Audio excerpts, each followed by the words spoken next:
Muy buenas tardes.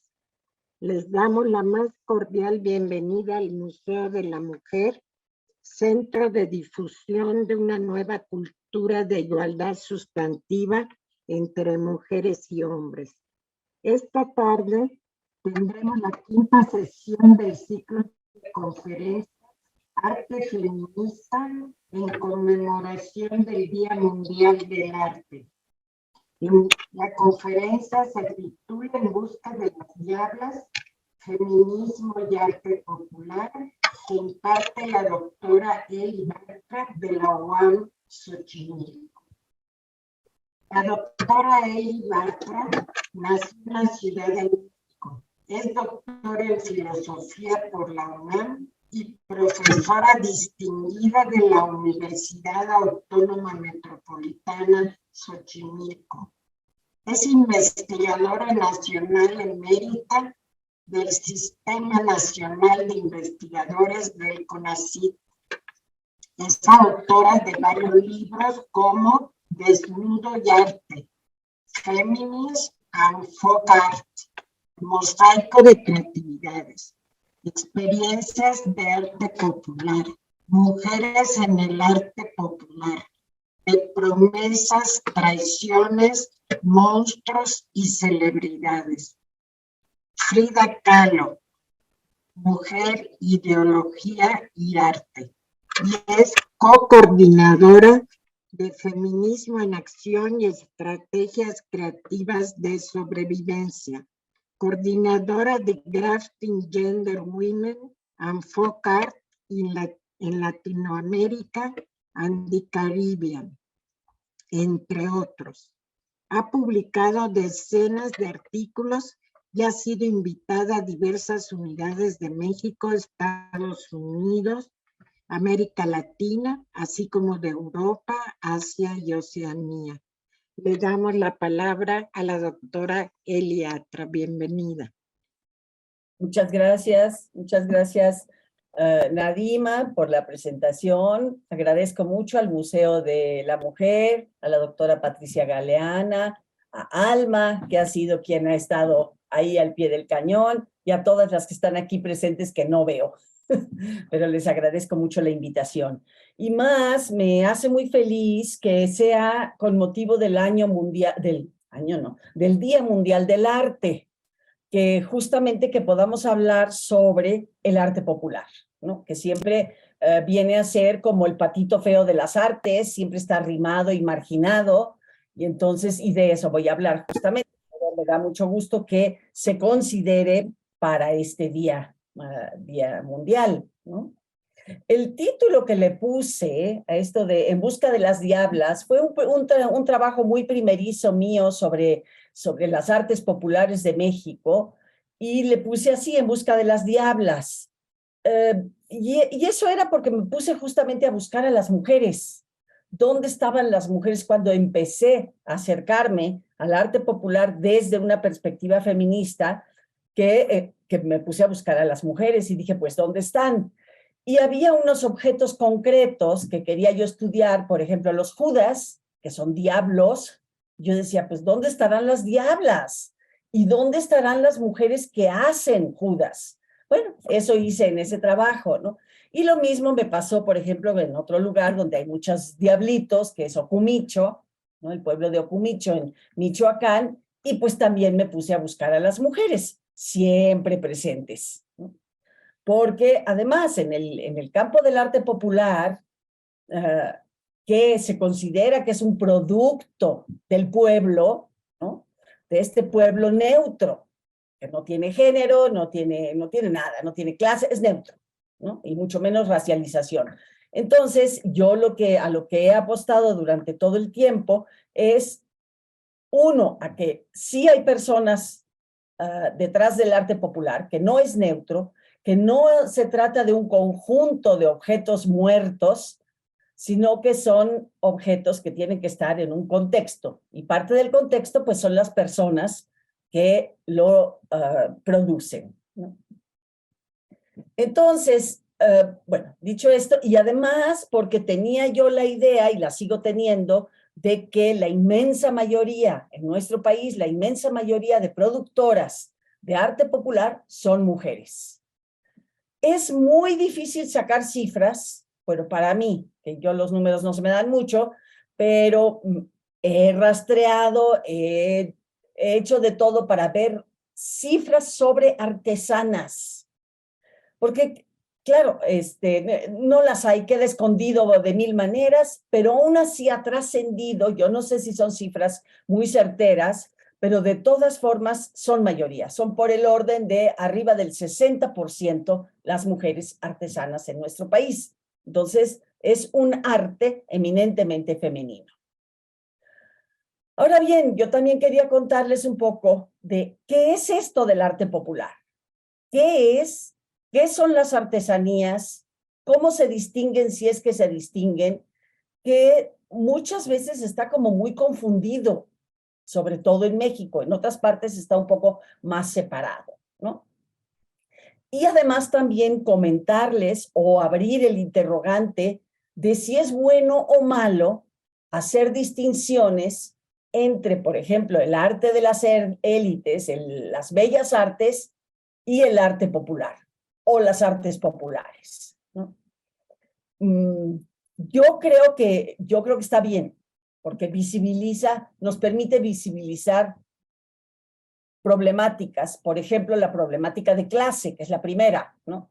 El arte, las bellas artes, fundamentalmente son obra de las clases altas o clases medias altas, aunque sean depauperadas, pero no pertenecen a las clases más desprotegidas en general. Hay de todo, hay excepciones en todo, ¿no? Y al revés, ¿no? Las artes populares son producto de las clases más pobres de nuestro país. Entonces yo creo que el hecho de la etiqueta lo que hace un poco es evidenciar, ¿no?, esa diferencia. O bien hay gente, porque esto es una polémica, hay gente que dice que no hay que diferenciar y que todo es arte, o artes en plural.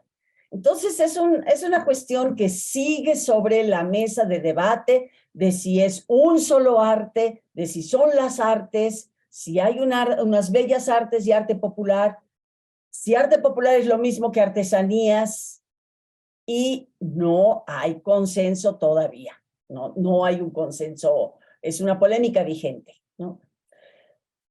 Se le ha llamado al arte popular, por ejemplo, de mil maneras.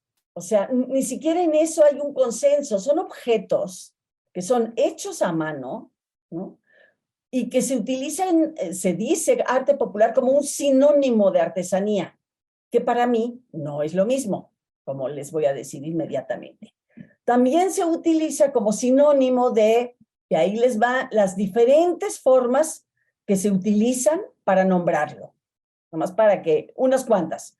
Se le ha llamado arte primitivo, arte turístico, arte del cuarto mundo, curiosidades, arte tradicional, arte decorativo, arte ingenuo o naif, ornamental, arte salvaje. Nunca se sabe si lo que es salvaje es el arte o las personas que lo producen, pero bueno. Las artes o el arte de los salvajes, en plural, artes aplicadas, artes populares en plural, arte étnico, arte indígena, arte exótico, tribal, rural, arte del pueblo, y seguramente hay más, pero estas son unas cuantas. Y bueno, estos objetos, ¿no?, que se crean con distintos materiales, muy distintos materiales, desde mi perspectiva solo sirven como ornato, igual que las bellas artes, ¿no? Algunos tienen una función, o tuvieron en el pasado una función mágico-religiosa, son lúdicos, funerarios, pero no tienen una función práctico-utilitaria. No sirven para nada concreto. No es como una cuchara de palo, no es como una silla de palma, que sirven para algo muy concreto, ¿no? Y por lo tanto, su carga estética y sobre todo artística es mayor que la de las artesanías. Las artesanías también son objetos hechos a mano, solo que más en serie. El arte popular es más, entre comillas, más único, ¿no? Sí, claro, se parecen unos a otros, pero no son idénticos, ¿no? Entonces, sí hay la cuestión de la repetición dentro del arte popular, pero no tan fuerte como en las artesanías, donde realmente la repetición es al infinito y además son eminentemente práctico-utilitarios. Tienen un valor estético, sin lugar a dudas, lo tienen, pero no artístico. O sea, la gran diferencia entre una cosa y otra es que unos objetos, el arte popular, ya lo dice la palabra, son más artísticos que las artesanías. Hay gente que no está de acuerdo y que pasa de un concepto a otro con singular alegría. Lo mismo se refiere en artesanías, arte popular, hablando de objetos distintos o del mismo objeto, da igual, un relajo. Bueno, para acabar de complicar el asunto, existe otro concepto que son las manualidades. Todos conocemos en México a lo que nos referimos por manualidades. Estos objetos manuales, o sea, hechos a mano, con ganchillo, con migajón, con diferentes materiales, ¿no? Algunos con una carga estética, muy poca carga artística, pero depende, ¿no? Esto es a grandes rasgos, porque luego depende mucho, ¿no? No es todo blanco o negro, ¿no? O sea, son como ideas generales, ¿no? Pero las manualidades se valoran todavía menos que las artesanías. Lo que más se valora en estas caracterizaciones es el arte popular. Luego las artesanías, pues porque son más baratas, por lo que decía, ¿no? Las venden más en los mercados y eso es la cuchara de palo, ¿no? Pero las manualidades sirve además desgraciadamente a nuestras instituciones, por ejemplo, como FONART, para no dar apoyos a artesanas que hacen objetos de arte popular. Y les dicen, no, o de artesanías, suponiendo. Para mí muchas de ellas son arte popular, por ejemplo, la elaboración de muñecas en ciertas comunidades. Llega FONART y dice, no, lo que ustedes hacen son manualidades, no hay apoyo. Nosotros no apoyamos las manualidades, apoyamos solamente el arte popular. O sea, muchas de estas cuestiones, estas nociones supuestamente que serían para la academia o algo así, tienen una función para las políticas públicas. Entonces, bueno, ese es un pequeño problema, ¿no? El arte popular, en general, y yo me refiero al arte popular porque es el que a mí me interesa, es el que más me gusta. No me interesan tanto las artesanías, ¿no? Entonces, cuando yo digo arte popular, me estoy refiriendo a ¿no? Es de todas formas, es despreciado. Es un arte pobre, es un arte marginal, es el arte de las clases pobres de nuestro país que viven del artesanado, ¿no? Y es marginado, como digo. Sin embargo, en varias épocas históricas se lo ha sublimado. Y entonces se habla de que es el auténtico arte de un pueblo. Por ejemplo, en la posrevolución mexicana, donde tanto los muralistas como el mismo Dr. Atl, que escribió un gran libro, un libro grande de tamaño, sobre el arte popular mexicano, que lo exaltaban como el auténtico arte del país. Entonces, es un poco como las mujeres, ¿no? Cuando conviene son las madres santas y hay que sublimarlas, pero normalmente todos los días hay que despreciarlas y ponerlas al margen. Un poco pasa lo mismo, compartimos esa caracterización con el arte popular, ¿no? Ahora bien, existe un cuarto concepto, al cual no me voy a referir, nada más lo voy a nombrar, que es el folclore. Y hay críticas de arte que han escrito indistintamente hablando de folclore, arte popular y artesanía, nuevamente como si fueran una y la misma cosa, ¿no? Yo utilizo más el concepto de folclore relacionado a la cuestión oral. Por ejemplo, a las canciones, las danzas, las leyendas, ¿no? Más por la oralidad o la música, danza. Eso sería el folclore para mí, ¿no?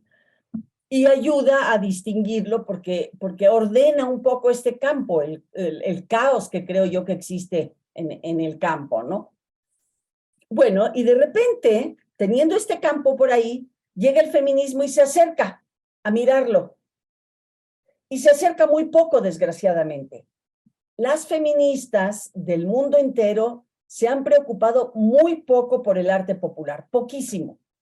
Yo creo, en parte, porque debe ser debido a este desprecio que se tiene por el arte popular y, en cambio, la supervaloración de las bellas artes.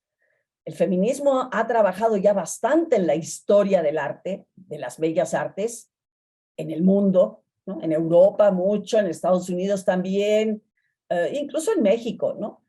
Pero mucho menos se han dedicado al arte popular, ¿no? Y es una lástima. Ha sido como, de por sí es el patito feo de las artes, pero para las feministas también, ¿no? Es un campo que se ha estudiado relativamente poco, pero algunas nos hemos acercado. Entonces, al acercarnos al arte popular, lo primero que se hace es buscar a las mujeres, como lo que hacemos en cualquier otro estudio, ¿no? Si nos acercamos en tanto historiadoras a ver estudiar la Revolución Mexicana, por decir algo, lo primero que se hace desde una mirada feminista, pues es buscar a las mujeres. Claro, no nos podemos quedar ahí, pero es un primer intento de decir, bueno, ¿y dónde están las mujeres?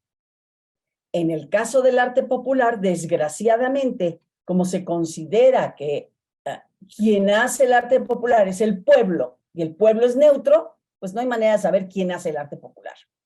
Entonces, hay que ir al campo y hacer trabajo de campo y estudiar una por una, todas las manifestaciones de arte popular que se puedan.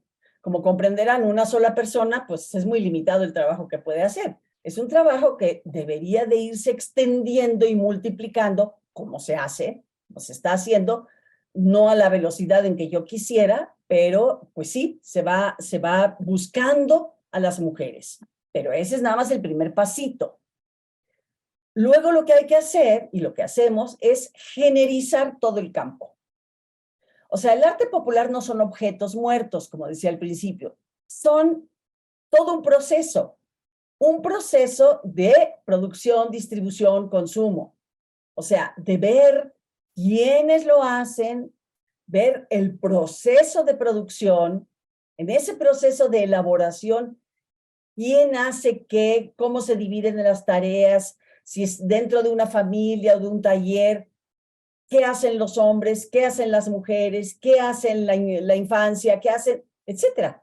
¿Cómo está distribuida, ¿no? Distribuido el trabajo a lo largo de este proceso de producción del objeto.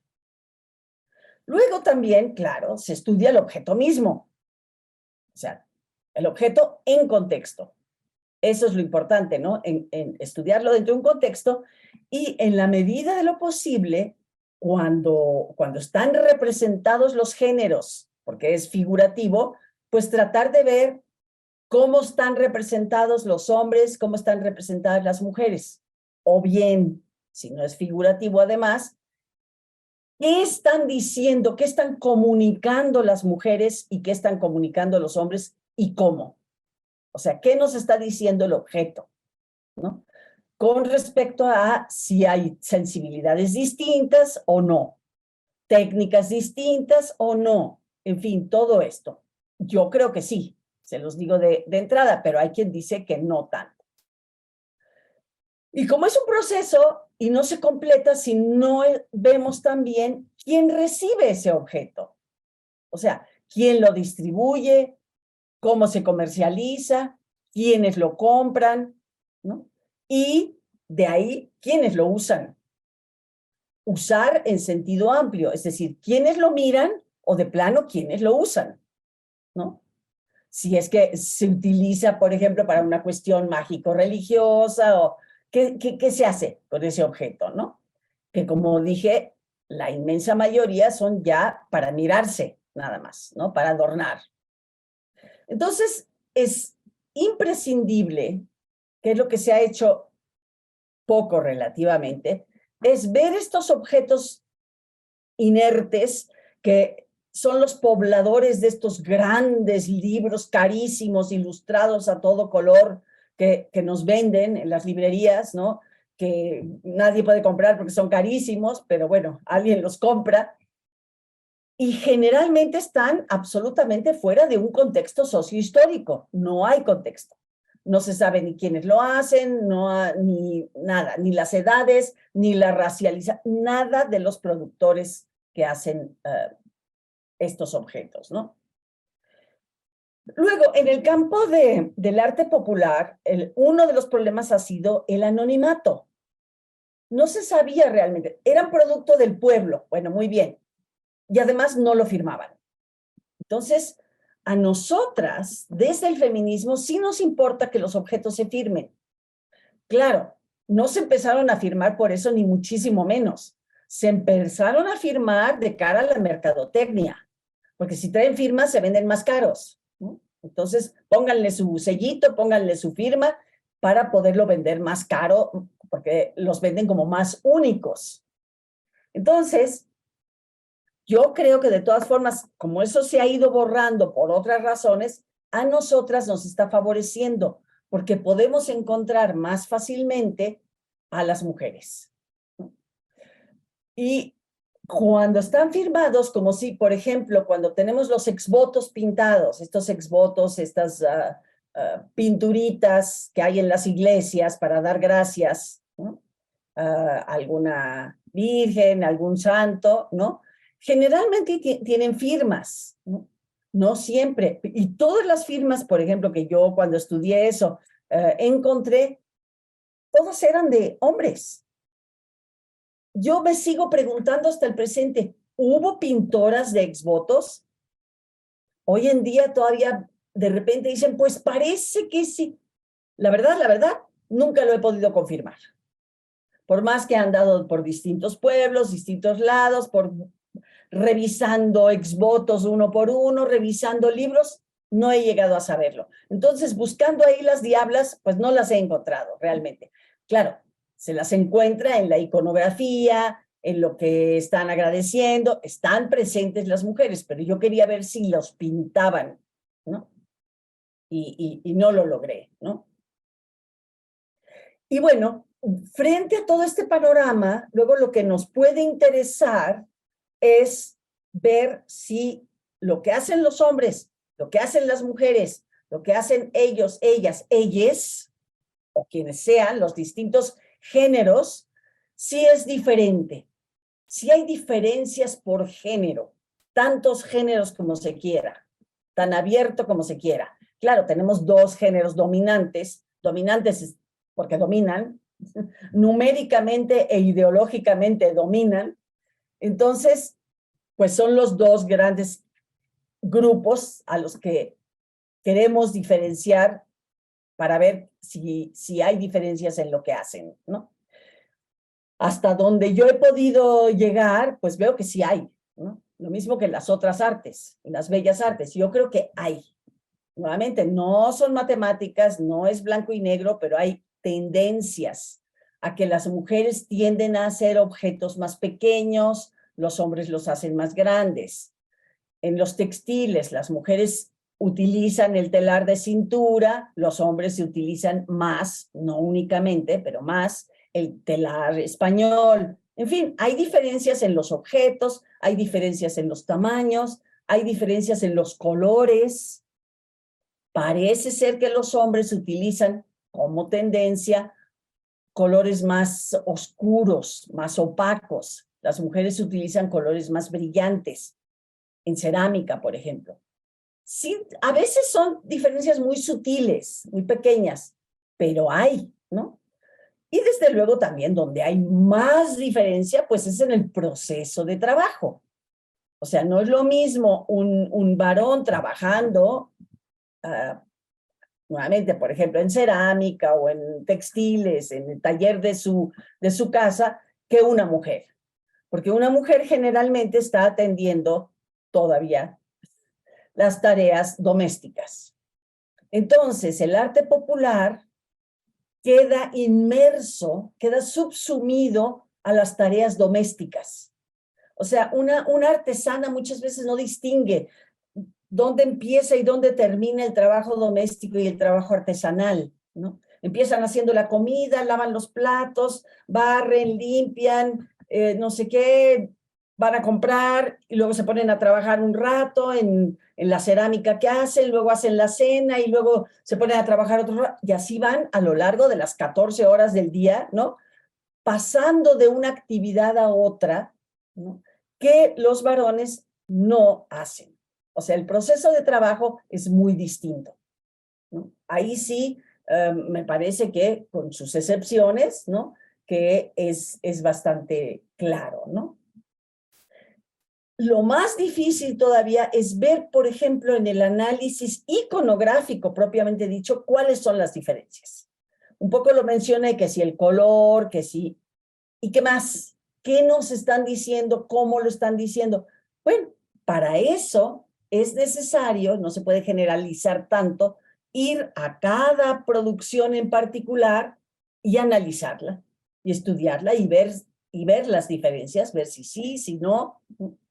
Eso de comparar siempre es muy útil, porque, bueno, yo lo hice, por ejemplo, en mi último libro, fue sobre el desnudo, en las artes de México del siglo XX, desnudo femenino, y comparé el desnudo hecho por hombres y por mujeres.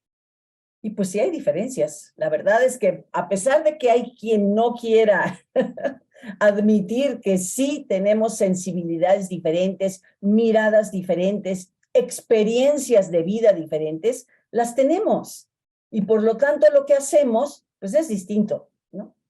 Pero bueno, esta parte iconográfica es una de las más difíciles de percibir, ¿no?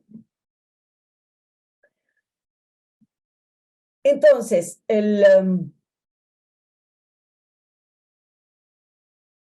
existe, por ejemplo, podemos decir que existe una historia del arte tradicional, no feminista, y también ya empieza a haber una historia feminista del arte, de las bellas artes.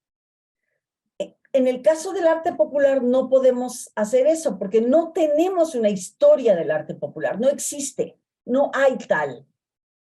Hay volúmenes, como les decía, ilustraciones, estampitas más estampitas en un libro, pero no hay propiamente una historia estructurada, tradicional del arte popular, no hay tal. Y por lo tanto, pues no podemos de construir nada, porque no hay. Hay que hacer una historia y, bueno, hacerla, habría que hacerla, pues desde una perspectiva feminista. Ese es uno de los grandes retos, pero nuevamente tendría que ser pues un enorme equipo de gente que se abocara a hacer eso, ¿no? Lo que apenas hay son trabajos, investigaciones desarticuladas, no están articuladas, son un poco cada una por su lado, ¿no? Y bueno, parte del esfuerzo al que me he dedicado es a crear redes entre los países latinoamericanos. Ya tenemos una red de estudios, Mujeres, Feminismo y Arte Popular, binacional, Brasil-México, que organizamos cada 2, 3 años, pandemia mediante, cuando nos permiten, coloquios, ¿no? Ya hicimos el 4º coloquio en México la última vez, ahora se va a hacer este año, en noviembre, el 5º coloquio internacional de mujeres y arte popular que se va a hacer en Brasil. Y ahí tratamos de eso, de ir involucrando a más y más personas que trabajen sobre la temática. Aparte de involucrar también artesanas. Obviamente, como nadie nos subvenciona nada, nadie nos financia nada, pues solo pueden ir las artesanas que están cerca del lugar donde se realiza, porque no se consigue dinero para movilizar las artesanas de toda América Latina para que lleguen a Brasil. No es real eso, no lo hemos podido hacer, ¿no?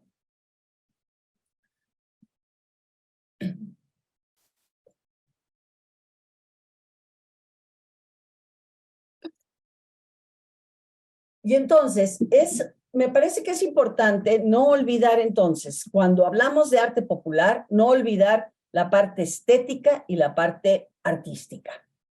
O sea, porque siempre se trata como de arrimar, como si eso perteneciera solamente a las otras artes. Y yo creo que son valores que hay que incorporarlos fuertemente, ¿no?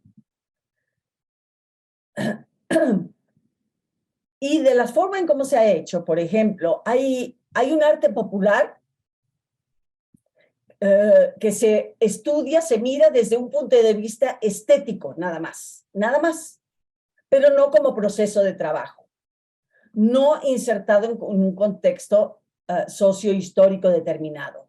Y al revés, muchas veces se ven el proceso de muchas antropólogos están viendo el arte popular como un proceso de trabajo en su contexto sociohistórico, etcétera. Pero se les olvida que se trata de arte y no tocan ni de rebote la parte estética. Y lo importante es incorporar las dos cosas, ¿no? Y ahora bien, con esto también tenemos la parte nada despreciable de los reconocimientos y premios. Los reconocimientos y los premios van casi invariablemente a los hombres, a los grandes maestros del arte popular. Mismo libro que se publica en este país, los grandes maestros. ¿Y las maestras dónde están? Pues ahí están, desde luego que están, ¿no? Y si los premios y reconocimientos van a los varones, ¿quiere decir que su trabajo es mejor, que es más artístico? Y si es así, si es mejor, ¿por qué razón es mejor? Y si no es el caso, ¿por qué reciben los premios? ¿Por qué reciben los reconocimientos ellos y no tanto ellas? Y bueno, hay las condiciones de vida, ¿no? La experiencia de las mujeres que van determinando todo esto, ¿no? Les voy a pasar unas cuantas imágenes, solo ahora sí que para ilustrar un poquito por dónde he andado buscando a las diablas. Entonces, estas diablas que aparecen, que tienen que aparecer, pues voy a contarles un poco, pero ahora sí con imágenes. Y un poquito, si quieren compartir la pantalla.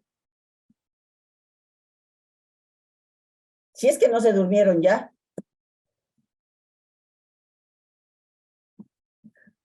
No, doctora, ya estamos en eso. Un momentito, por favor.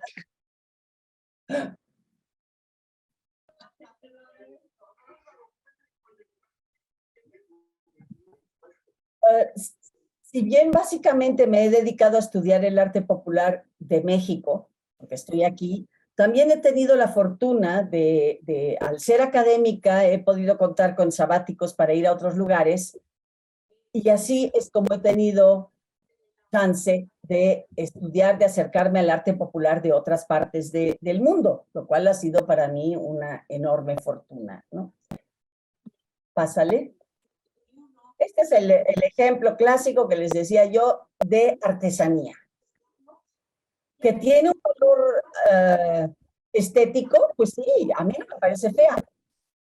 Por supuesto que lo estético también varía.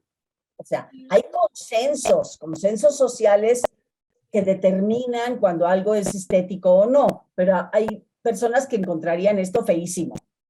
Yo lo encuentro con valor estético. Pásale. Este es también artesanía, no es arte popular, ¿no? Y tiene para mí, nuevamente, gran valor estético. Es una de estas vasijas de la Tarahumara, ¿no? No sé quién podría decir. Esto también, cuando entramos en los textiles, tenemos unas fronteras mucho más difíciles, ¿no? ¿Dónde termina la artesanía y empieza el arte popular? Estas para mí son objetos más que nada artesanales, son artesanías, ¿no? Son repetidas una y otra vez, son generalmente los mismos diseños, ¿no? Tienen una menor creatividad, una menor originalidad que otros objetos, ¿no? Pásale. Pásale. Nuevamente, en serie son artesanías, ¿no? No pasan de ser unas cositas que se venden generalmente para los turistas, con poco valor artístico, diría yo. Pásale. Seguimos con las artesanías, a pesar de que tengan adornos, que tengan cositas, que son tan grabados, que están, ¿no? Como el rodillo este. Y bueno, hay uno y hay 1000 que son iguales o casi iguales, ¿no? Y aparte, fundamentalmente, una utilidad práctica, ¿no? Pásale.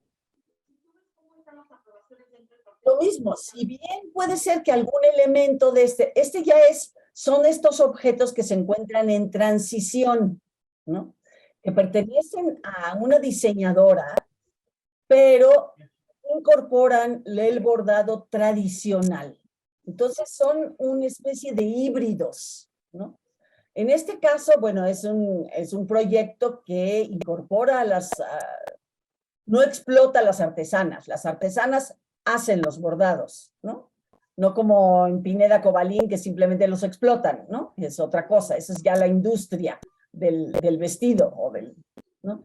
Entonces, pero de hecho, los bordados son bordados tradicionales. Serán las flores cuchitecas, pero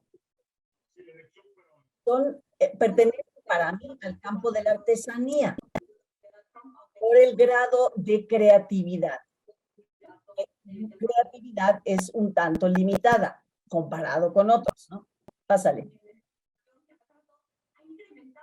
Aquí es al revés, aunque la hechura puede ser más burda, o sea, menos perfeccionada que la de las flores cuchitecas, ¿no? Pero es mucho más imaginativa, ¿no? Aquí hay una creación de una escena campirana, podemos llamarle única porque todos van a ser distintos. En este caso yo lo llamaría arte popular. Ahí damos el salto al arte popular. Claro que dentro del arte popular, como en todas las artes, existe la pirámide, ¿no? O sea, no todo es igual. Lo exquisito, lo más perfecto, lo más precioso, pues es menos, es la punta de la pirámide, ¿no? Y luego, pues hay en medio, pues son objetos que están bien, que son interesantes, que son buenos, que son bien hechos. Y luego en la base de la pirámide, pues ya son como los del montón, aunque pertenezcan al arte popular, pues son más, y este quizás sería de esos, ¿no? No es súper exquisito, sino que es un bordado más, más limitado, digamos, ¿no? Pásale. Ahora pasamos ya de lleno, para mí, al arte popular, que tiene una elaboración mayor, ¿no? Y nuevamente, yo me topé con estos artesanos buscando a las diablas. Y las encontré, porque claro, a la que yo buscaba era a la madre de estos dos artesanos. Pero bueno, luego ya los artesanos, ellos son muy buenos, ¿no? Elaboran este tipo de piezas, ¿no? Y netamente dentro del arte popular, que sí se repiten sus piezas, no es que esta sea única, harán otras muy parecidas, pero cada una es distinta, combinan los colores de manera distinta, etc. Pásale. Esta es una pieza única, más me la hicieron a mí. Me la hizo poniendo en el centro a la Negra Angustias, que es el personaje de la película del mismo nombre, La Negra Angustias, de Matilde Landeta. Si no la han visto, vean esa película que es muy interesante, es del año 49. Yo iba a hablar de la película y aproveché y entonces me hizo un árbol, ¿no? Un candelabro con La Negra Angustias en el centro. Pasa ahí. Esta es la diabla que yo había buscado, es la madre de estos artesanos, con enormes diferencias con los chicos. Ella, pues, es madre de familia, ella enseñó a los muchachos, pero ella hace miniaturas. Y conforme con eso, ella nunca ha tenido la ambición ¿no? Que tienen otros artistas, populares o no populares, ¿no? De crecer, de perfeccionarse, de llegar al lugares de excelsitud, ¿no? Ella no. Ella, como pueden ver, pues son sus piezas y así sigue. Así hace y así las vende y todo bien. Pásale. Esta es una pieza también de Vicky, de ella, ¿no? Entonces, ustedes comparan la calidad, ¿no?, entre los hijos, de todo el que pinta, que es Giovanni, y ella. Bueno, lo de ella no llega, no es tan perfecto como lo hacen ellos o los otros miembros de esa familia, porque el gran maestro de esa familia, el maestro, era don Alfonso Castillo, que fue Premio Nacional de Artes y Tradiciones Populares, ¿no? Y su hermana, que era casi tan buena como él, nunca tuvo el premio, ¿no? Ya falleció hace un par de años, doña Isabel Castillo, excelente artesana. Pues sí, pero tuvo 11 hijos, etcétera, etcétera. Las experiencias de vida no son las mismas, entonces tampoco puede ser lo mismo. Aparte de que las mujeres tenemos, yo creo, la característica de que no nos promovemos tanto como los varones, en cualquier campo. Yo creo que los varones son especialistas en promoverse y en promoverse bien, ¿no? Por lo tanto, pues llegan más lejos, creo yo. Tú vayas a escoger como tu vicepresidente, como candidato, lo que puede cambiar la opinión de los 6 estados que son fundamentales para ganar el colegio electoral. Este es otro ámbito, este es el ámbito de estas producciones híbridas, son los cuadros de Frida Kahlo reproducidos en barro por Josefina Aguilar, otra diabla que voy a buscar en Oaxaca. Y hace el cuadro que le pidas, el que no le pidas también lo hace, y algunos se los inventa directamente, ¿no? Pásale.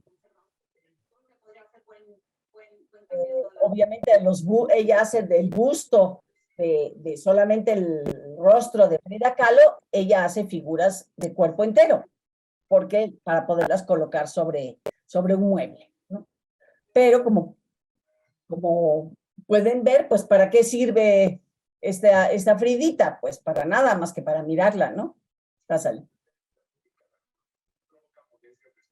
Nos vamos ahora a Ocomicho, donde no solamente son ornamentales, sino que además son lúdicos y eróticos, ¿no? Los tapados de Ocomicho. ¿Dónde están las diablitas? Pues por todos lados, porque las artesanas son el 90% mujeres en Ocomicho. Entonces ahí las diablitas estaban presentes a todo lo que da. Y con su imaginario, por ejemplo, ¿no? Pasan. Otro pueblo, Mata Ortiz, Chihuahua. Las vasijas, estas ollitas de Mata Ortiz, las produce el pueblo entero, hombres y mujeres. Una de las diferencias es que las mujeres, la mayoría están agrupadas en cooperativas, o sea, trabajan mucho más colectivamente que los hombres. Claro, ahí sí, legítimamente el que reinventó todo el proceso fue el gran maestro Juan Quesada, otro premio nacional de artes populares, de tradiciones y artes populares, ¿no? Que ya falleció también recientemente, que es de ahí sí nuevamente decimos, bueno, lo que hacía Juan Quesada, ¿qué es? ¿Arte, bellas artes o arte popular? Esa raya, esa frontera ahí es muy difusa, porque son unas piezas absolutamente exquisitas, así costaban hace años por el orden de 10, 15 y 20 mil dólares, ¿no? Entonces, en fin, tenemos ahí un problema. Yo diría que es arte popular, pero muchas veces no es tan clara esa frontera. Y luego, claro, pues están, como podemos ver, es una artesana reina. ¿Y quiénes hacen más las sirenas o las mujeres embarazadas? Las mujeres. Es algo típicamente o preferentemente femenino? Creo que sí, creo que sí. Por lo menos hasta donde yo lo he visto, son ellas las que más reproducen, representan a las mujeres embarazadas en general. Pásale. Por ejemplo, otra, ¿no? De Atlisco, que además utiliza las muñecas como para concientizar, como un vehículo ¿sí? de comunicación política, ideológica. Ella quiere expresar por medio de esta niña embarazada de la calle, ¿no? Y le levantas la faldita, en algunas, esta no lo tenía, le levantas la faldita y le bajas la panza y ahí se ve el bebé metido, incluso, ¿no? Es como interactiva la muñeca. Pásale. ¿Qué son neoartesanías estas? No son tradicionales, son relativamente recientes, de los últimos entre 5 y 10 años, pero como Atlisco no tenía ningún arte popular tradicional, están tratando de desarrollar uno, y el que están tratando de desarrollar son las muñecas. Pásale. Como estas. Por supuesto, tenía que haber llegado Frida Kahlo. O sea, Frida Kahlo llega a todos lados, a todos los rincones del país, a las artes populares, ¿no? Y no populares, a todos lados. Pero aquí podemos ver su representación. Este es un arte muy valorado en Nueva Zelanda. Son las canastas. Tradicionalmente, esas son de larga tradición, utilizaban realmente para guardar alimentos y demás. Hoy son un objeto suntuario, o sea, son bastante caras y se utilizan así como de forma muy exquisita, lo compra por la gente que tiene dinero para pagar una relativamente cara canastita, ¿no? En ese sentido, es otro objeto que está a medio camino. Viene de una artesanía, ¿no?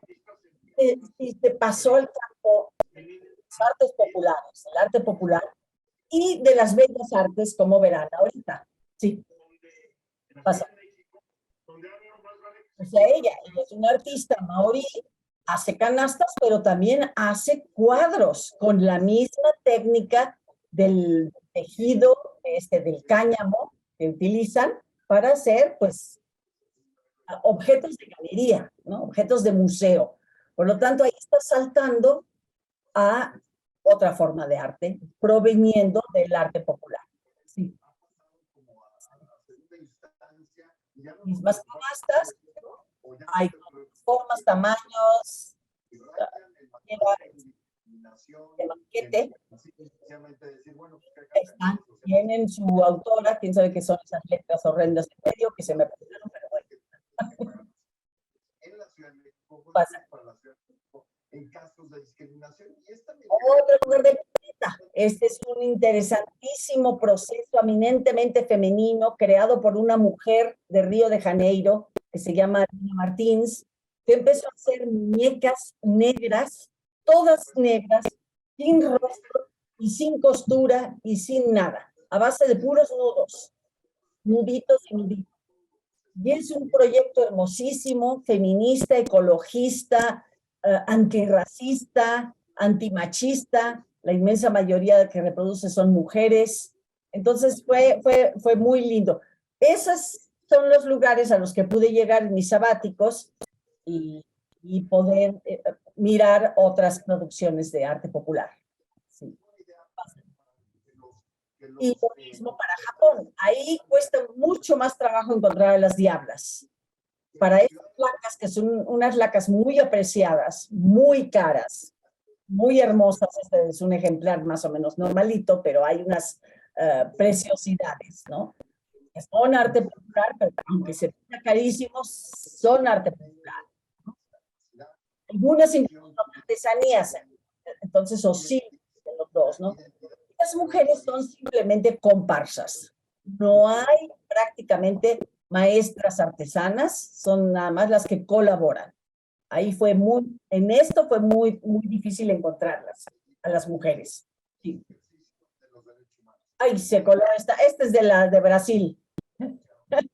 que se mudó de lugar. Bueno, esto seguimos con Japón. Esta es una cosa eminentemente femenina, pero elaborada 90% por hombres. Esta sí es elaborada por una mujer, porque sí hay maestras artesanas, pero hay que buscarlas con lupa. En Japón cuesta mucho trabajo buscar a las mujeres artesanas. Estas se llaman hagoita y originalmente eran unas raquetas de madera que utilizaban únicamente las mujeres para jugar como una especie de badminton, con un gallito así, con unas plumas, y jugaban en Año Nuevo, solo las mujeres. Entonces era llamémosle, deporte femenino, ¿no? Y hoy, bueno, nada, es un objeto que se regala a las niñas, sobre todo. Si nace una niña, le regalan una de estas, o en Año Nuevo también se la regala. Entonces las mujeres están metidas por todos lados, incluso elaborándolas de muchas maneras. ¿Sí? Pásale. Por ejemplo, aquí es otra que ella sí elaboraba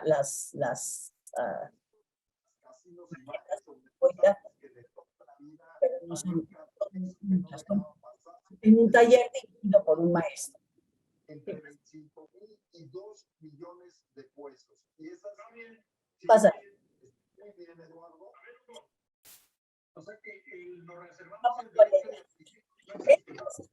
Entonces, este panorama fue un poco como para ilustrar la forma de proceder. Yo les di nada más, en cada uno de los objetos hay un estudio en profundidad detrás, con entrevistas a las artesanas o artesanos cuando eran únicamente varones, pero también para analizar, estudiar la relación entre los géneros, ¿no? Detrás de cada uno de los talleres, ¿no? En qué talleres había mujeres, cuál era la relación, qué hacían unos, qué hacían otros. Un poco esa ha sido la labor y es lo que creo que es por donde hay que seguir y es una tarea titánica y a mí se me está acabando el tiempo, todo, entonces tienen que venir los relevos con ese. Y aquí lo voy a dejar. Muchísimas gracias. Muchas gracias, doctora Eli, por esta interesantísima conferencia. Y la verdad, a mí me movió mucho el tapete, porque para mí era lo mismo artesanía que arte popular. Y veo que la frontera es muy tenue. Y por ejemplo, yo quisiera preguntarle, cuando uno va a un museo y cuando uno ve el arte prehispánico y demás, generalmente ponen collares, vasijas, bordados y le llaman arte prehispánico. Pues es muy interesante esto y yo creo que sí, como bien dice, hay una gran confusión entre qué es arte popular, artesanía. Yo, por ejemplo, soy de Yucatán y los bordados, el chukbichuy que hacen, digo, yo lo veo y digo, esto es un arte, ¿no? Claro, exacto. Pero fíjate, en Brasil es uno de los pocos lugares donde distinguen muy bien entre arte popular y artesanías. Y en Río de Janeiro, por ejemplo, tienen dos importantísimos museos de arte popular. Y en ese lugar no encuentras cucharas de palo, no encuentras artesanías. Lo único que hay son, o sea, artes populares, ¿no? Inútiles, ornamentales nada más, ¿no? Pero ellos tienen una categoría también distinta a nosotros. Sí tienen arte popular, tienen artesanado y luego tienen otra que se llama arte indígena. O sea, los indígenas de la Amazonía, por ejemplo, ellos lo llaman arte indígena. Y nosotros en México no tenemos esa categoría. No, pues es muy interesante y yo creo que vale la pena fijarse bien ahora. En mi caso, por ejemplo, cuando yo vaya a un museo, empezar a distinguir por qué le llama a su conferencia En busca de las diablas. Pues es un juego, porque lo que busco son a las mujeres. Y un poco ya, pero porque como buscaba en los Judas, yo dije, bueno, muy bien, los Judas son varones, son diablos hombres. Bueno, ¿y habrá diablas mujeres? Pues sí, sí hay. Menos, pero sí hay. Y a eso, cuando estudié Judas, me dediqué a buscar dónde estaban y cómo estaban representadas las mujeres. Muy interesante esto y yo creo que para el Museo de la Mujer estos conceptos son muy interesantes, ¿no? Porque ahí tenemos arte popular, pero también tenemos algunas artesanías, ¿no? De todas formas, esto es una como polémica, porque hay gente, incluso feministas, ¿no?, que se oponen a distinguirlo, que dicen que no, que hablar de arte popular y de bellas artes es como jerárquico y que seguimos reproduciendo la jerarquía entre las artes mayores y las artes menores. Ya. Lo que creo es que la jerarquía existe y no por nombrarlo arte a todo, vamos a quitar la jerarquía mágicamente, ¿no? Claro, Entonces, y claro, confunde, si todo lo llamamos arte, pues eso confunde un poco. exacto. Mire, están llegando ya las participaciones de nuestra audiencia y la voy a leer. Verónica Chavira la saluda desde Chihuahua.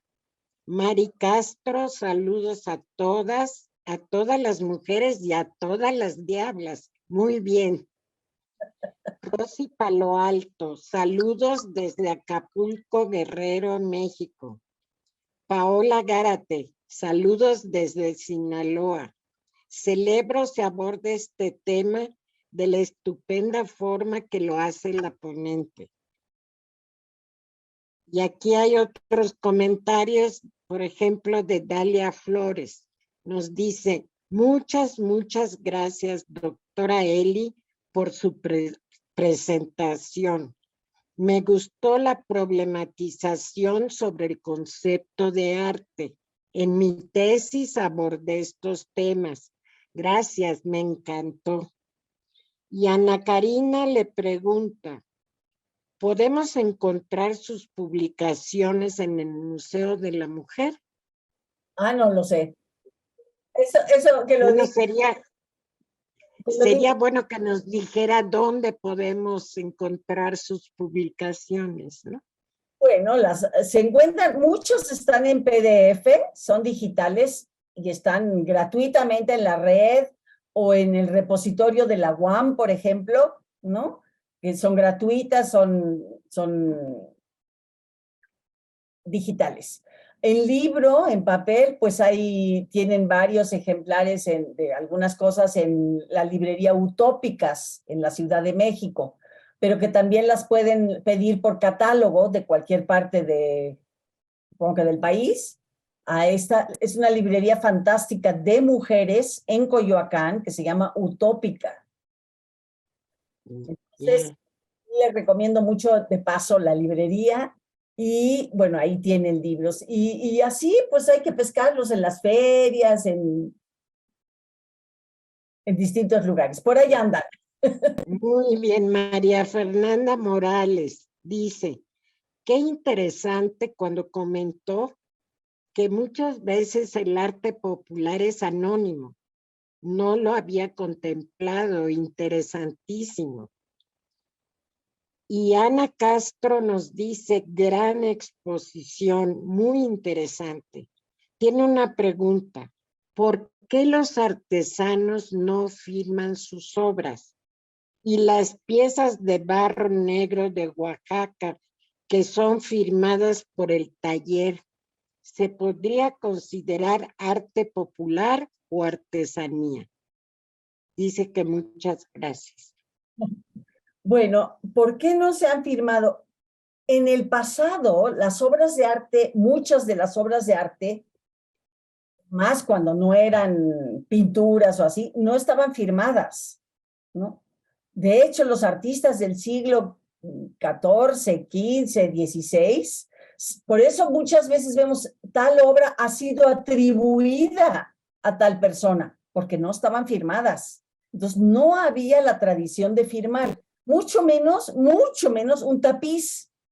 ¿Quién iba a firmar un tapiz? No están firmados.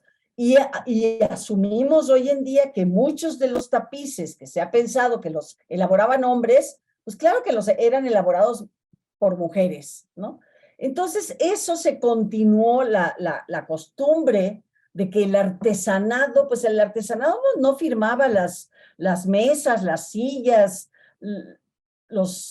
todos los útiles que se utilizan en una familia, en un hogar, pues no iban firmados. Por lo tanto, el arte popular que desciende del artesanado, del antiguo artesanado, ¿no? Pues tampoco se firmaba. Como le dije yo, y se firman un poco ya para copiar a las artes, a las bellas artes, por un lado, ¿no? Pero además para que tengan más valor de cara al mercado. Entonces, las mismas artesanas le dan muy poco valor a la firma en general, ¿no? Por ejemplo, tenemos en Ocumicho, ellas hacían sus diablitos, y cuando empezaron, los compradores les decían, a ver, les voy a dar estos sellos, cada una tenía un sello distinto, para que al hacer una pieza le pusieran el sellito que las identificaba como artesanas. Entonces, bueno, sucedía con mucha frecuencia, estaban en grupo ahí haciendo sus piezas y una terminaba una pieza, no encontraba su sello y agarraba el sello de la de, ay, préstame, Teófila, préstame tu sello, y le ponía el sello de la de al lado. Esa es la importancia que le dan ellas a los sellos y a las firmas, o que le daban. Cada vez le dan un poquito más, ¿no? Un poquito más, porque están viendo que los compradores buscan nombres, buscan talleres famosos, y entonces pues y todavía no se firman todos. Se firman las cuestiones, nuevamente ahí hay nuevamente una frontera. Se firma el arte popular cuando se firma. Las artesanías no se firman nunca. Nunca. O sea, este cosito de madera, sí, pues sí, artesanal, tal, no trae firma, obviamente que no trae firma, ¿no? Todas estas vasijitas y cositas que tenemos de arte popular, ¿no? Perdón, de artesanía, no están firmadas. En cambio, esta es una cajita de madera, ¿no? Una cajita de madera con una sirena, ¿no? Es arte popular, netamente arte popular, pero va firmado. Candela. Tere Candela, una artista popular que hace cajitas con sirenas, son unas cajitas muy interesantes, ¿no? Esa es la distinción. El otro no tiene nada más que es para poner lápices, ¿no? Y esto sí, porque esto es único de ella, ¿no? Claro. Estos, por ejemplo, está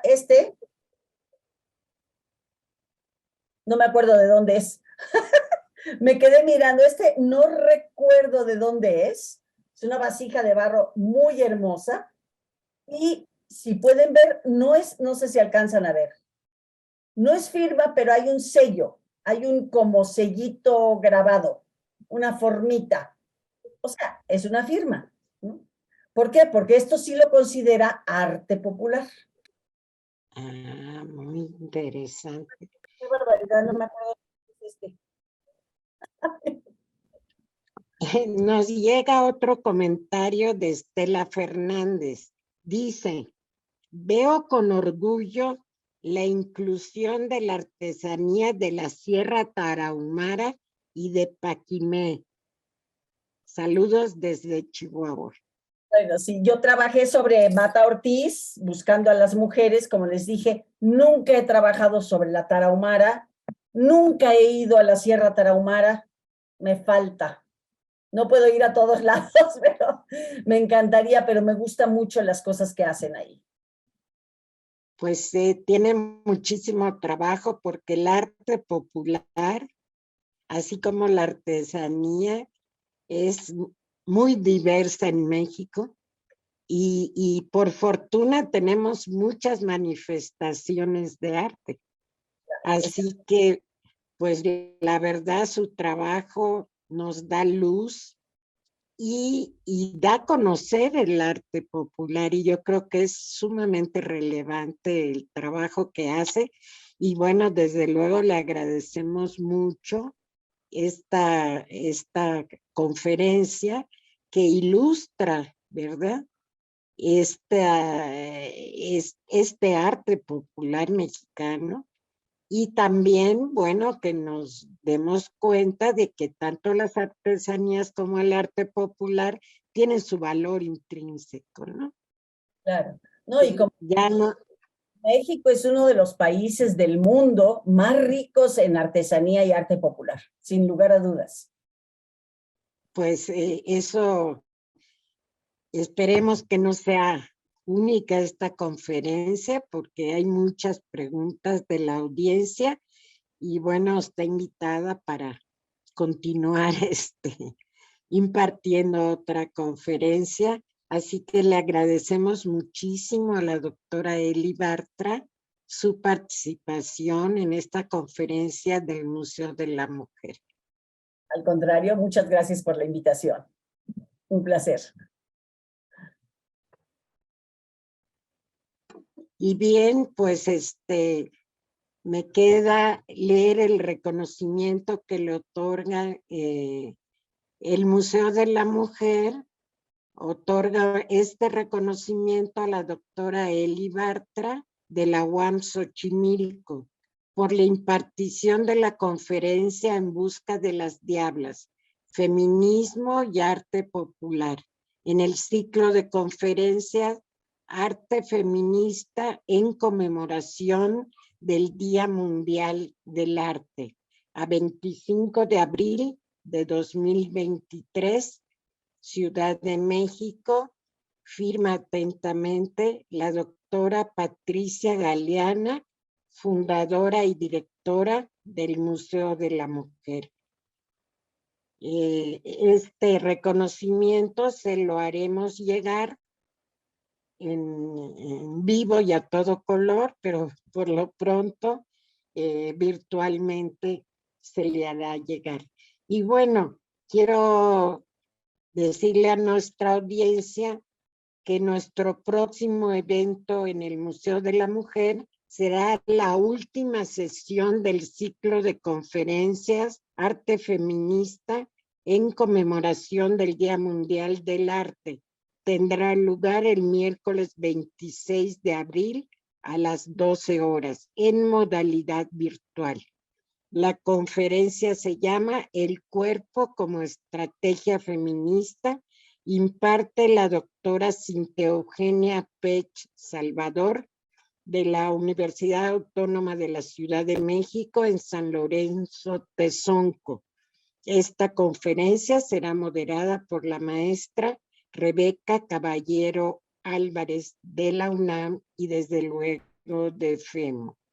Y bueno, me queda invitar a toda la audiencia a que nos visiten en el Museo de la Mujer de martes a domingo en un horario de 10 de la mañana a 6 de la tarde. Les recuerdo la dirección en República de Bolivia número 17 en el Centro Histórico de la Ciudad de México. Asimismo, pueden contactarnos a través de nuestras redes sociales. En Facebook, Museo de la Mujer. En Twitter, @Museo de la Mujer. En Instagram, @Museo de la Mujer CDMX. Y en nuestra página www.museodelamujer.org.mx. Pues de nuevo, muchas gracias, doctora Eli Bartra, y muchas gracias a todas las personas que participaron en esta conferencia. Buenas tardes.